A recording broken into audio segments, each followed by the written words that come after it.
ദുബായിൽ നടക്കുന്ന അന്താരാഷ്ട്ര എയർ ഷോയിൽ ശ്രദ്ധ നേടി മലയാളികളുടെ നേതൃത്വത്തിലുള്ള കമ്പനിയും 30-ലധികം വർഷത്തെ പാരമ്പര്യമുള്ള ആസ ഗ്രൂപ്പാണ് മേളയിലെ മലയാളി താരം.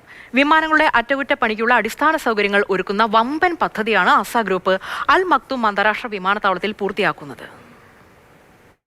ലോകത്തിലെ ഏറ്റവും വലിയ വിമാനത്താവളമാകാൻ തയ്യാറെടുക്കുകയാണ് ദുബായ് അൽ മക്തൂം അന്താരാഷ്ട്ര വിമാനത്താവളം. വിമാനങ്ങളുടെ അറ്റകുറ്റപ്പണിക്കുള്ള ലോകത്തിലെ ഏറ്റവും വലിയ പദ്ധതിയും യാഥാർത്ഥ്യമാകുന്നത് ഇവിടെയാണ്.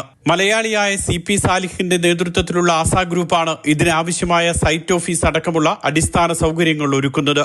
എമിറേറ്റ്സ് എയർലൈൻസിന് വേണ്ടിയായിരുന്നു നിർമ്മാണം. തുടർന്നുള്ള ഘട്ടങ്ങളിലും ആസ ഗ്രൂപ്പിന്റെ സജീവ സാന്നിധ്യമുണ്ടാകും.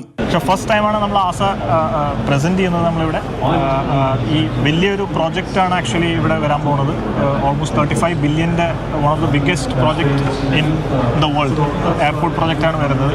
അപ്പോൾ ആസക്ക് അതിൻ്റെ ഒരു പാർട്ടാവണിൽ വളരെ സന്തോഷമുണ്ട്. It's our first air show that ASA Group is supporting Dubai Airport and the airport sector, and we're going to be helping to build the future of Dubai aviation.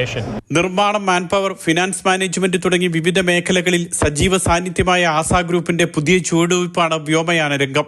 Aviation infrastructure നിർമ്മാണ രംഗത്ത് ആസയുടെ കഴിവും വിശ്വാസ്യതയും തെളിയിക്കുന്നതാണ് പദ്ധതിയെന്ന് ചെയർമാനും managing ഡയറക്ടറുമായ CP Salih പറഞ്ഞു. Air ഷോയിലെ space പവലിയനിലാണ് ആസ ഗ്രൂപ്പിന്റെ stall ഉള്ളത്.